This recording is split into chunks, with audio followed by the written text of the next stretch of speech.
한동훈 법무장관이 국회회의장에서 국회의원을 특정하여 공연히 모욕적인 표현을 함으로써 완벽하게 모욕죄를 저질렀습니다.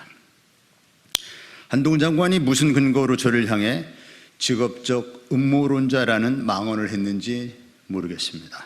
저는 단지 사실에 기초해서 이태원 참사의 원인 규명을 위한 합리적인 의문을 제기했을 뿐입니다. 한동훈 장관은 지난달 13일 검찰에 마약범죄 대응을 지시하였고, 윤석열 대통령은 같은 달 21일 경찰의 날 기념식에서 마약과의 전쟁을 선포하였습니다. 그리고 26일 윤석열 정부와 국민의힘은 마약류 관리 종합대책 관련 당정협의회를 열고 마약 문제에 대한 종합대책을 논의했습니다. 이른바 마약과의 전쟁 국면은 한동훈 장관이 시동을 걸고 윤석열 대통령이 강력하게 추진했으며 정부 여당이 판을 키워왔다고 볼 수 있습니다.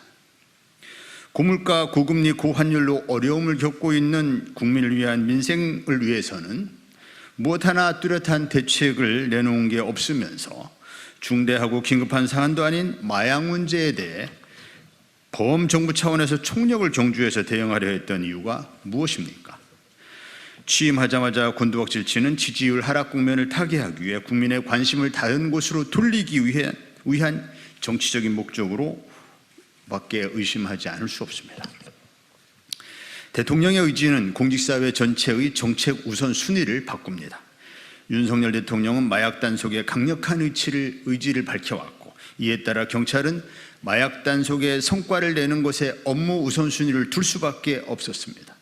서울경찰청장은 용산서에 헬로윈 때 마약이 문제가 될 수 있다며 대책을 세워보라고 지시했고, 이에 용산서가 계획을 올렸지만 서울경찰청장은 인원이 부족하다며 형사 인원을 더 늘리라고 지시했던 사실도 드러났습니다.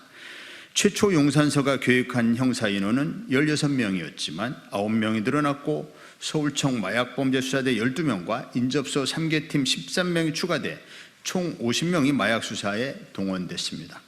반면 시민 안전을 위한 경찰력 배치는 단 한 명도 없었습니다.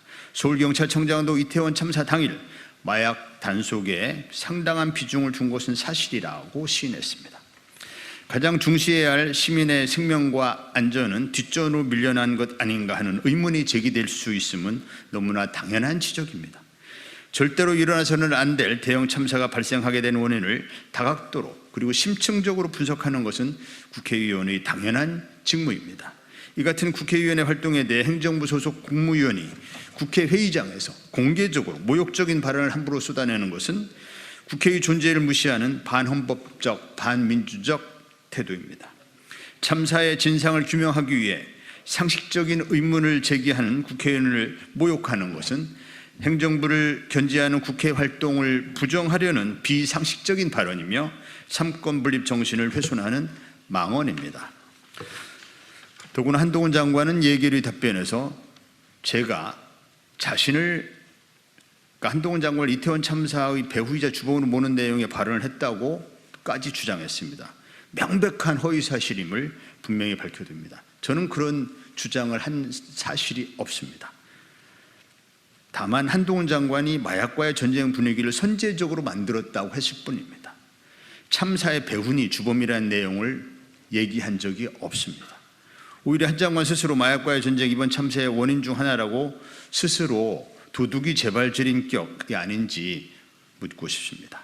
한 장관의 발언은 현행법으로 체포돼야 할 수준의 명백한 범죄입니다. 즉각 수사기관에 고소하는 것은 물론 국무위원으로서 국회의원의 정당 활동을 왜곡하고 모욕한 정치적 책임을 묻겠습니다. 한동훈 장관은 검찰 독재의 최전방 공격수입니다. 윤석열 대통령의 낮은 지지율의 절반의 책임은 한동훈 장관에게 있습니다. 한동훈 장관은 국민과 국회에 사과하고 당장 장관직에서 물러나야 합니다. 아니라면 윤석열 대통령이 조속히 한동훈 장관을 해임하기를 바랍니다. 그것이 지금 민주공화국의 대통령이 해야 할 일입니다.